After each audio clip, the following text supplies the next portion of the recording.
Bonjour, bienvenue sur ce nouveau tutoriel concernant Google Forms et nous allons voir aujourd'hui les sondages simples. Alors dans un premier temps, nous allons créer le formulaire de sondage. Dans un deuxième temps, nous allons établir les questions et choisir leur type. Dans un troisième temps, nous allons paramétrer le sondage. Et dans un quatrième temps, nous allons proposer le sondage et collecter les résultats. Nous allons nous occuper de sondages simples, c'est-à-dire que nous n'allons pas voir ce qu'est un sondage conditionnel, mais nous le verrons dans un autre tutoriel. Très bien, rendez-vous sur le Drive. Lorsque vous êtes sur votre Drive, eh bien, vous pouvez créer votre formulaire où que ce soit, dans n'importe quel dossier. Moi, je vais le créer dans mon dossier Drive principal. Et pour ce faire, vous faites clic droit et là, vous allez passer soit par Google Sheets, soit directement par Google Forms. Il faut savoir que Sheets et Forms sont intimement liés. Vous verrez à la fin du tutoriel qu'en fait, lorsque vous récupérez les résultats de votre sondage, vous allez pouvoir les récupérer en une feuille de calcul, ce qui est extrêmement pratique. Donc, si je clique sur Google Sheets, eh bien, vous avez le petit menu Outils qui vous permet de créer un formulaire. Et si vous désirez directement passer par Google Forms, l'effet sera exactement les mêmes. Et là, vous avez la possibilité de prendre un formulaire vierge ou de partir d'un modèle. Alors, si vous partez d'un modèle, eh bien, vous pouvez choisir je dirais, un thème le plus en rapport avec votre sondage. Moi, je vais utiliser un thème vide, c'est-à-dire un formulaire tout à fait transparent. Voilà. Lorsque vous ouvrez votre formulaire pour la première fois, en haut à gauche, vous pouvez donner un titre à votre formulaire. Ce sera ce titre-là qui sera récupéré dans votre Drive. On va voir ça tout de suite. Mon formulaire, plutôt mon sondage. Voilà. Je clique en dehors de la fenêtre de saisie, de la zone de saisie, pardon, et vous voyez que dans le titre principal de mon sondage, le titre est apparu. Je retourne sur mon Drive et vous constatez maintenant que votre formulaire Google Forms s'appelle Mon sondage. Est apparu à droite du titre de votre formulaire l'icône d'un dossier. Pourquoi? Parce que déjà à ce stade-ci, vous pouvez déplacer votre formulaire dans le dossier de votre choix. Vous pouvez même créer un dossier. Vous pouvez également activer le suivi, ce qui vous permettra d'ajouter votre formulaire automatiquement, tout simplement, au dossier suivi de votre Drive. Je reviens sur mon formulaire, je vais décocher le suivi. Voilà. Dans la partie centrale, nous avons les réponses et les questions. Alors, les réponses, je ne vais pas en parler maintenant, j'en parlerai en fin de tutoriel. Quant aux questions, j'y reviens dans un instant. C'est évidemment la partie principale que vous allez utiliser. En haut à droite, vous avez la possibilité de personnaliser votre formulaire. Ça veut dire que vous pouvez rajouter une image d'en-tête qui va apparaître en fond du titre principal de votre formulaire. Et ensuite, vous pouvez, pour le reste du formulaire, choisir une couleur de thème. Je tiens à noter quand même que lorsque vous choisirez une image de fond pour le titre principal de votre formulaire, eh bien, Google vous proposera automatiquement une couleur de thème en fonction des teintes de votre image. Ensuite, vous avez l'aperçu. Si je clique sur l'aperçu, pour le moment, mon sondage ressemble à ceci. Et à droite, vous avez la roue crantée qui va vous permettre de paramétrer le sondage, des paramètres généraux, des paramètres de présentation sur lesquels je reviendrai, et des paramètres concernant les questionnaires qui ne nous concernent pas pour le moment parce que les questionnaires feront l'objet d'un tutoriel particulier. Très bien, revenons sur la partie centrale et au niveau des questions. Qu'est-ce que vous voyez sur votre interface? Tout d'abord, une première question est apparue.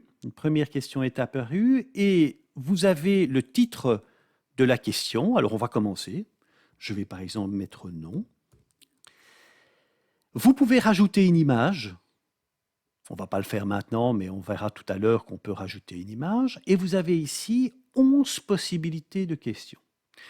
Vous avez la réponse courte, le paragraphe, le choix multiple qui est en fait un choix simple, les cases à cocher qui sont en fait les choix multiples, la liste déroulante qui est un choix simple également, l'importation de fichiers, l'échelle linéaire, la grille à choix multiples qui est en fait une grille à choix simple, et la grille de cases à cocher qui est en fait une grille à choix multiples, la possibilité d'entrer une date et une heure.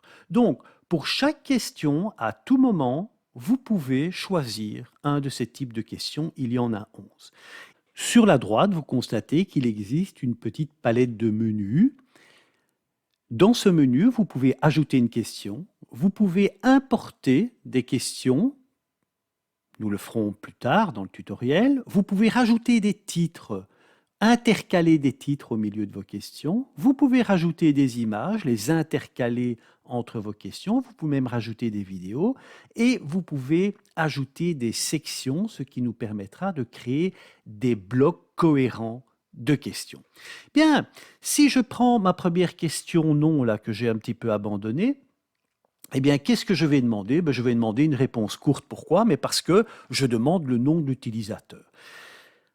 Lorsque vous voulez rajouter une question, vous pouvez le faire évidemment par la palette qui se trouve juste à droite, mais le plus fréquemment, vous utiliserez la duplication. Si je clique sur l'icône dupliquer, eh bien, je vais dupliquer la question que j'ai déjà réalisée. Cette fois-ci, je vais demander le prénom. Lorsque je demande le prénom de la personne questionnée, eh bien, je vais évidemment accepter une réponse courte. Vous allez me dire, oui, mais pourquoi est-ce qu'on ne pourrait pas mettre nom et prénom ensemble? Alors ça tombe sous le sens, quand bien même, n'oubliez pas que je vous en ai parlé, lorsque vous allez aller sur les réponses, vous voyez que vous allez retrouver vos réponses dans une feuille de calcul. Eh bien, en dissociant le nom et le prénom, ça vous permettra dans votre feuille de calcul de faire un tri sur le nom. Et ça, c'est quand même souvent pratique. C'est la raison pour laquelle moi, je dissocie toujours le nom et le prénom, mais il ne vous est pas interdit de demander dans une réponse courte le nom et le prénom de l'utilisateur. Très bien. On va maintenant rajouter une question, et cette fois-ci, et comme vous le voyez, je peux changer de type de question comme je le désire, je vais demander la date de naissance. Alors pour ça, je prends un champ date, et je vais dire simplement votre date de naissance. Voilà. Votre date de naissance. Et la Google Form propose ici un petit calendrier qui pourrait être activé par l'utilisateur. Je fais visualisation et vous voyez qu'on me demande le nom, on me demande le prénom et cette fois-ci, le calendrier est évidemment activable en mode visualisation. Je propose maintenant de demander au répondant de quel matériel il dispose. Pour ce faire, je vais dupliquer la question précédente. J'aurais pu passer par ma palette qui se trouve ici à droite, la palette flottante, mais je vais dupliquer. Je duplique et je dis de quel matériel disposez-vous. Voilà. Et je vais lui faire une série de propositions, mais pour ce faire, je dois choisir. Alors ici, déjà, case à cocher était sélectionnée. Je pourrais choisir choix multiple, mais je le rappelle que c'est un choix possible. Case à cocher, c'est plusieurs choix possibles. Liste de déroulante, c'est un choix possible. Je vais demander des cases à cocher. Je vais dire, par exemple, un ordinateur. Je vais dire une tablette. Je vais dire un micro. Voilà, des écouteurs. Et on va terminer par une connexion Internet. Une connexion Internet. Très bien. Alors, à ce stade-ci, ce que vous pourriez faire, c'est de rajouter une image. Alors, je vais, juste pour l'exemple, rajouter une image qui va illustrer votre question. Vous pouvez l'importer à partir de votre ordinateur, d'un appareil photo, d'une URL, si vous en disposez d'une, une photo qui a déjà été téléchargée sur votre espace. À propos du Drive, ici sur mon Drive, je n'ai pas d'image. et avec Google Recherche d'images. Bien, alors je vais simplement partir simplement d'une photo que j'ai déjà sur mon compte. J'insère mon image qui n'a absolument rien à voir avec la question posée, mais ce n'est pas grave. Et lorsque l'image est insérée, vous pouvez évidemment la redimensionner et vous pouvez aussi la positionner. Vous pouvez la centrer, vous pouvez la cadrer à droite, vous pouvez la modifier. Alors la modifier, ça veut dire insérer une nouvelle image et vous pouvez la supprimer. Vous pouvez même rajouter une légende. Et ça, c'est paysage du Stubai. Paysage du Stubai. Voilà. Je clique en dehors et vous avez votre question qui est construite. Je vais en visualisation. Qu'est-ce que vous voyez? De quel matériel disposez-vous? Un ordinateur, une tablette, un micro, etc. Et vous avez l'illustration liée à votre question qui, dans ce cas-ci, n'a strictement rien à voir. Maintenant, vous pouvez aussi, pour chaque item que vous proposez à votre utilisateur, rajouter une image. Rajouter une image qui, évidemment, va symboliser le choix qui lui est un des choix qui lui est proposé. Alors, qu'est-ce qu'on peut encore dire à ce propos-là? Vous pourriez rendre les questions obligatoires. Si les questions sont obligatoires, à ce moment-là, l'utilisateur ne pourra pas envoyer le formulaire tant qu'il n'a pas répondu à une question. Je vais la décocher parce que c'est plus facile pour moi au niveau de la visualisation. Vous avez ici un petit menu sur la droite qui va tout simplement afficher une description. Vous pouvez donner une description de la question. Si je clique sur description, vous voyez qu'apparaît ici une zone des saisies où vous pouvez décrire votre question. Je vais le décocher parce que ça ne m'intéresse pas.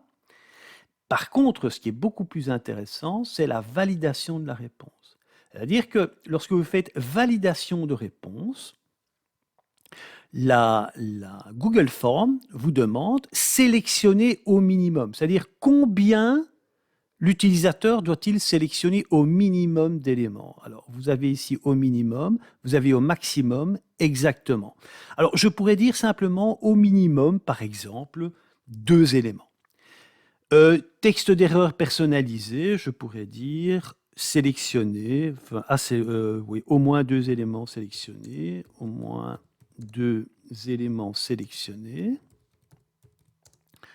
Voilà.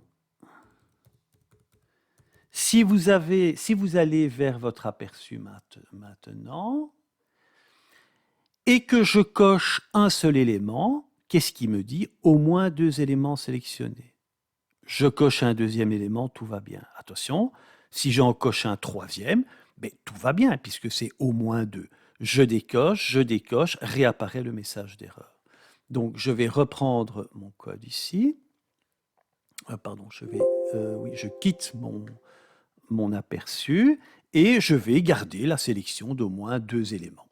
Alors, vous pourriez aussi trier les questions en mode aléatoire. Alors, dans le cas d'un sondage, je ne vois pas trop l'intérêt, mais enfin, on va le faire ensemble. Vous voyez ici un ordinateur, une tablette. Vous voyez un petit peu l'ordre que vous avez ici à l'écran. Je vais trier par ordre aléatoire. Je vais en visualisation.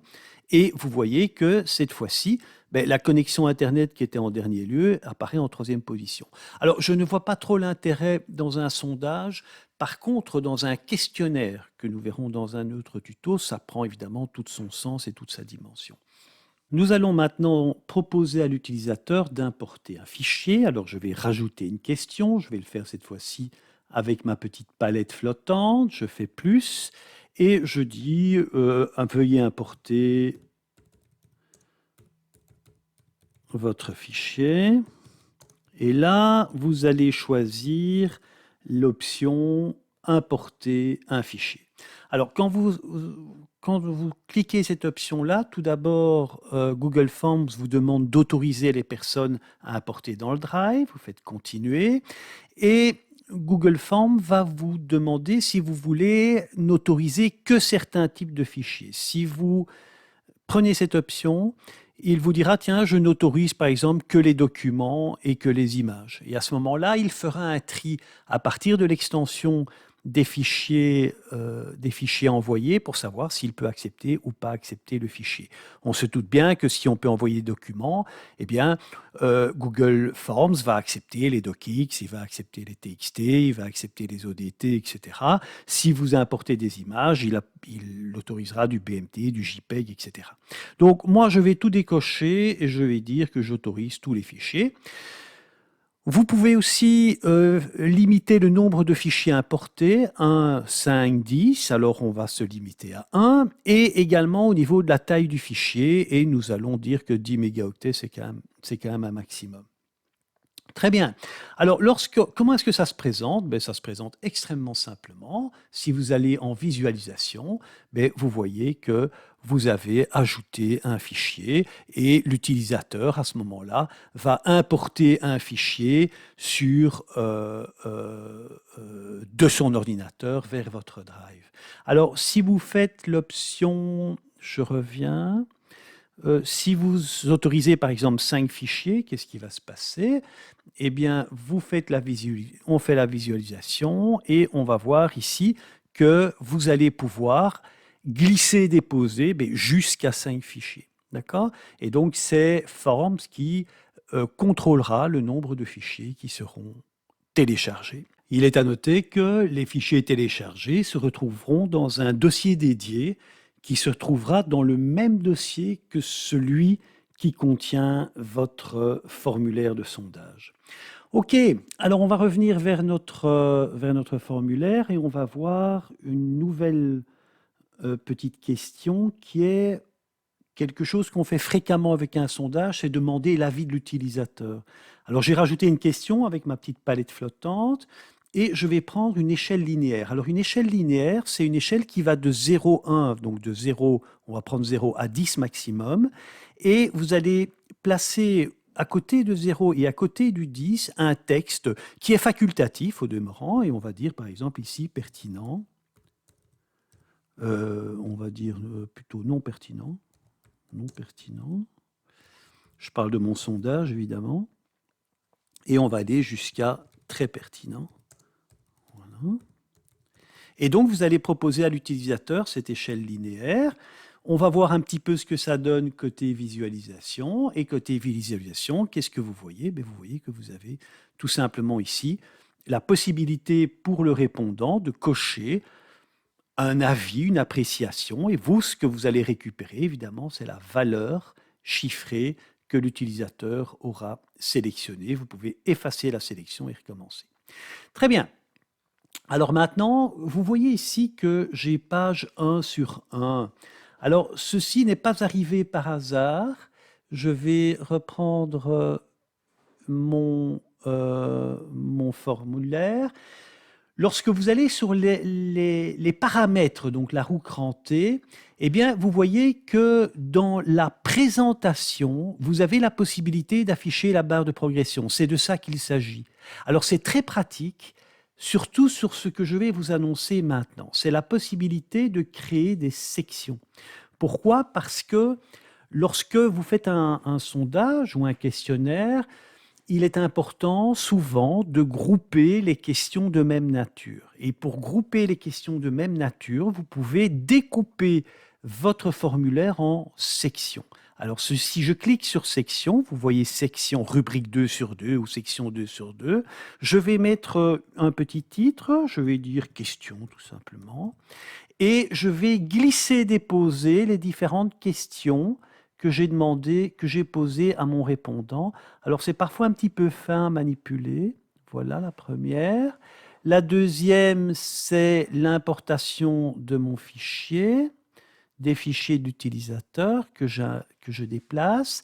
Et la troisième, c'est l'avis, et on va mettre ça même dans une troisième section. Je vais créer une troisième rubrique que je vais titrer votre avis, comme ceci, et je vais y glisser, déposer la question qui concerne l'avis, et je vais même mettre une question.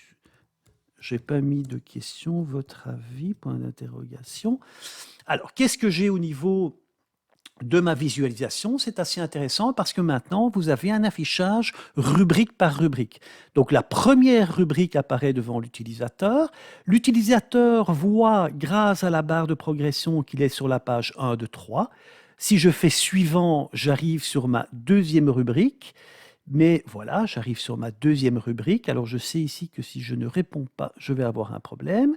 Pour passer à la section suivante sans temps, il peut importer ses fichiers. Je peux aller à la troisième et dernière rubrique où il va pouvoir donner son avis sur ce sondage. Alors cette barre de progression est importante parce qu'elle va permettre à l'utilisateur de pouvoir un petit peu savoir le temps aussi qu'il va mettre pour répondre à votre questionnaire. Donc ça, c'est pour les sections. Alors vous pouvez réorganiser ça comme vous voulez. Alors en ce qui concerne les rubriques, vous pouvez faire ceci ici, hein. Vous pouvez je dirais, diminuer leur taille comme ceci. Vous avez ici simplement les questions qui apparaissent et vous pouvez les déployer. Voilà, donc vous pouvez regrouper ou déployer. Vous pouvez évidemment déplacer la section, vous pouvez dupliquer la section. Donc si vous avez une section par exemple où il y a 5 questions, mais ces 5 questions vont, dans la rubrique suivante, vont ressembler, eh bien, vous pouvez dupliquer votre section, vous pouvez évidemment la supprimer et vous pouvez, le cas échéant, fusionner avec la section supérieure. Voilà.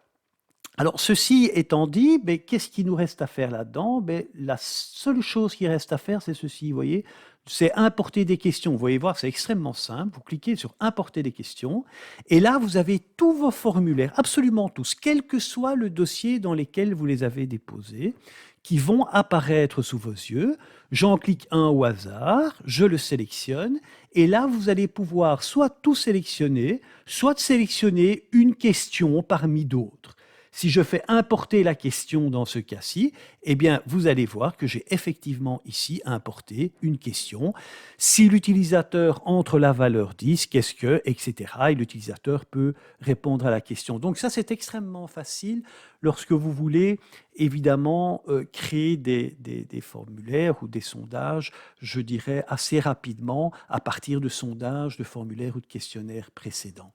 Une dernière petite chose concernant cette palette flottante. Vous pouvez rajouter des titres que vous allez pouvoir insérer au sein des différentes questions. Vous allez pouvoir ajouter des images que vous allez pouvoir intercaler entre les questions, mais également des vidéos. Cela ne présente pas la moindre difficulté. Bien, pour terminer ce petit tuto, nous allons maintenant voir comment paramétrer notre sondage. Alors, pour ce faire, rendez-vous sur la rue Crantet.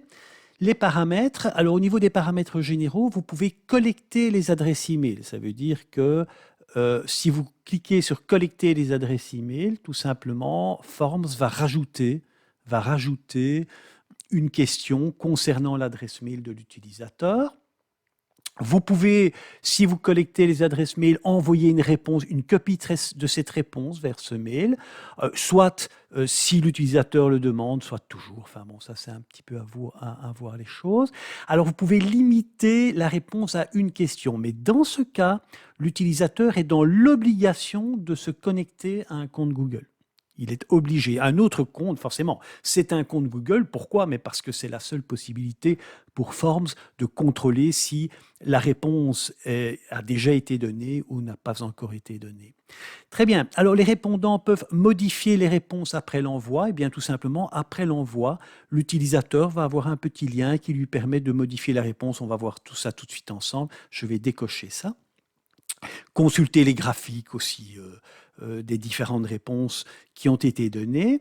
Alors, j'enregistre, mais une seconde. D'abord, j'ai ma présentation, j'ai affiché mes barres de progression. Je pourrais trier les questions en mode aléatoire. Alors, dans le cas d'un sondage, ça n'a pas beaucoup de sens. Maintenant, dans le cas d'un questionnaire, ça en aura évidemment beaucoup. Maintenant, il faut savoir, et je dois dire que c'est une chance, notamment par rapport au questionnaire, on le verra dans un prochain tuto, le tri se fait par rubrique. D'accord? Ce n'est pas sur l'ensemble de votre sondage, l'ensemble de votre formulaire, ça se fera par rubrique, mais je vais le laisser décocher. Nous allons maintenant envoyer notre formulaire. Pour ce faire, vous cliquez sur le bouton « Envoyer » et vous pouvez l'envoyer via un mail, via un lien dont vous pouvez raccourcir l'URL, via également un iframe, ce qui n'est pas le cas ici parce que vous avez intégré un champ d'importation de fichiers. Et donc, vous ne pouvez pas l'utiliser l'iframes. Je rappelle qu'une iframe, c'est une balise que vous pouvez intégrer dans une page web. Vous pouvez l'envoyer par Facebook, vous pouvez l'envoyer par Twitter. Alors, entendons-nous bien, si vous collectez les adresses mail, vous savez que vous pouviez le faire également dans les paramètres, le Google Form va rajouter un champ adresse mail dans votre sondage. Ce n'est pas notre objectif ici. Alors, l'email, vous l'utiliserez, je pense, assez rarement parce que c'est d'ici, directement dans la fenêtre, que vous allez éventuellement encoder toute une série d'adresses mail, ce qui n'est pas notre objectif premier. Notre objectif premier, c'est de pouvoir l'intégrer où que nous voulions dans les documents que nous allons transmettre à nos élèves. Pour ce faire, on raccourcit l'URL, c'est plus simple, on copie l'URL et rendez-vous sur Smart School. Je vais sur Smart School et je vais envoyer un message à mes élèves. Je clique sur plus. Je vais ici évidemment me limiter à Louis van de Velde. Je lui explique que je lui envoie un sondage. Et je vais d'abord lui faire un petit coucou et ensuite intégrer un lien. J'insère le lien, je clique sur le lien, je fais CTRL-V au niveau de l'URL puisque j'ai fait un copier au niveau de mon sondage. Je fais sondage pour le titre et j'envoie le tout.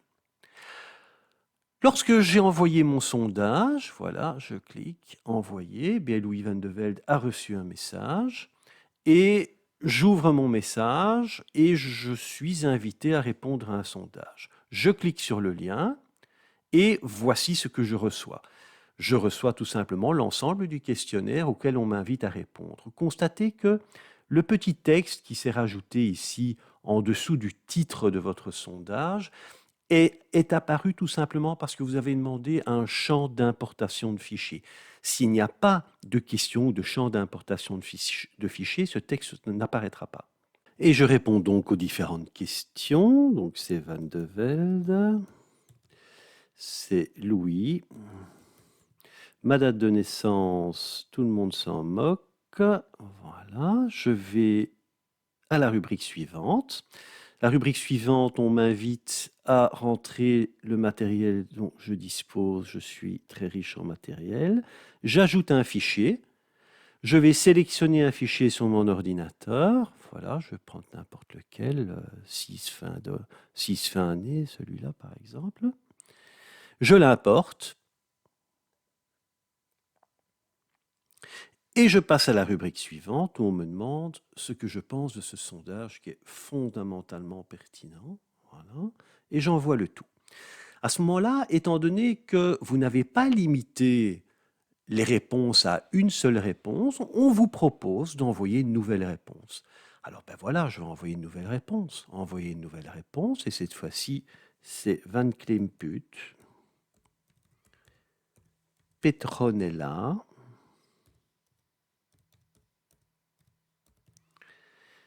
dont la date de naissance n'a pas d'importance. Rubrique suivante. Petronella a une connexion Internet et une tablette et elle va ajouter un splendide fichier. Je sélectionne un fichier et je prends brol.htm ici. Voilà. J'importe mon fichier. À noter que lorsque vous autorisez plusieurs fichiers téléchargés, c'est Google Forms qui va contrôler le nombre de fichiers. Ensuite, je fais suivant et Petronella trouve que ce sondage est particulièrement non pertinent et j'envoie les résultats.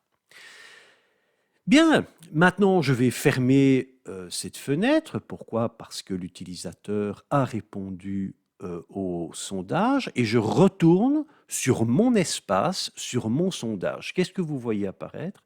Vous voyez apparaître qu'il y a maintenant des réponses. Il y en a même deux. Je clique sur réponse et là j'ai plusieurs possibilités. On ira voir tout de suite les résultats dans Excel, mais d'abord ici à droite le petit menu. Vous pouvez demander une notification lorsqu'une réponse est ajoutée. Vous pouvez sélectionner la destination des réponses, c'est-à-dire une autre feuille de calcul. Vous pouvez supprimer le lien vers le formulaire, on ne va pas le faire. Vous pouvez télécharger un point CSV. Alors les points CSV, ce sont des formats de transfert de fichiers. Vous pouvez imprimer les réponses, vous pouvez supprimer toutes les réponses, ce qui sera assez fréquent, notamment lorsque vous invitez vos élèves à répondre à des questionnaires, mais ce ne sont pas des interrogations, ce sont des questionnaires destinés, je dirais, à un entraînement. Ben, régulièrement, vous allez supprimer les réponses. Et puis, je reviens sur réponse, et cette fois-ci, je vais cliquer sur ma petite feuille de... Cette feuille de calcul va être générée une seule fois. Je la génère et vous retrouvez vos résultats présentés dans votre feuille de calcul, ce qui va évidemment vous intéresser car ça va vous permettre, en téléchargeant cette feuille de calcul au format XLS ou au format ODF par exemple, d'avoir accès à tous les outils permettant de tirer toutes les statistiques que vous voulez sur votre sondage. Très bien, déjà dans un premier temps, vous pouvez tout simplement retrier la feuille de calcul sur le nom par exemple, des répondants. Alors, à noter une chose importante, c'est que cette feuille de calcul, on va aller la voir. Cette feuille de calcul, elle est ici, et elle va être générée dans le même dossier que votre sondage. Attention, elle n'est générée qu'une seule fois. Vous ne pouvez pas la supprimer. Si vous la supprimez, elle ira dans la corbeille, et lorsque vous voudrez générer une nouvelle feuille de calcul à partir de mon sondage, eh bien, Google Forms vous proposera de rappeler, de recréer votre feuille de calcul dans le dossier au sein duquel vous l'aviez supprimée. Si vous la supprimez de la corbeille, c'est terminé. Vous ne savez même plus utiliser votre sondage. Vous devez recréer un nouveau sondage. Donc, faire bien attention, elle ne sera créée qu'une seule fois. Est également apparu un nouveau dossier qui a été créé par Google Forms dans le dossier dans lequel vous avez placé votre sondage. Et dans ce dossier, vous allez retrouver tout simplement les fichiers qui ont été téléchargés. Constatez aussi que ces fichiers sont même dupliqués dans la mesure où vous les retrouvez aussi dans le dossier dans lequel vous avez créé votre sondage. Alors revenons un instant sur notre sondage parce que les différentes réponses sont évidemment consultables dans une feuille de calcul, mais les réponses sont également directement consultables au niveau de l'onglet réponses de votre formulaire, de votre sondage. Et donc ici, vous avez d'abord un résumé. On a effectivement deux réponses, Van de Velde, Van Klimput. Pour les prénoms, on en a deux, Louis, Petronella. Pour les dates de naissance également. Et pour les matériels, on va également avoir deux réponses. Et vous avez toutes les réponses qui se trouvent sous forme de graphique sous vos yeux. Alors, vous pouvez même consulter ces réponses par question. C'est-à-dire que nous avons 6 questions dans notre sondage. Ben, la première question, non. Ben, vous avez tout simplement le premier répondant a répondu Van de Velde, le deuxième répondant a répondu Van Klimput. Pour la deuxième question, ce sont les prénoms. La troisième question, c'était les dates de naissance. La troisième, ce sont les matériels dont les répondants disposaient. Vous pouvez même également visualiser les réponses de manière individuelle. Ça veut dire qu'effectivement, il y a deux personnes qui ont répondu.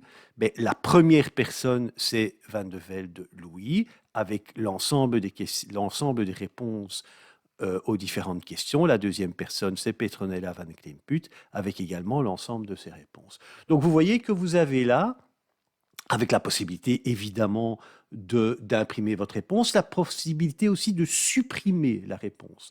Elle sera ciblée. Hein. Si je clique ici sur ma petite poubelle, eh bien, je vais uniquement supprimer la deuxième réponse. Voilà, donc vous voyez que vous avez différents outils qui vous permettent de récupérer vos réponses et surtout de les analyser. Voilà, c'est fini pour aujourd'hui. À très très très bientôt.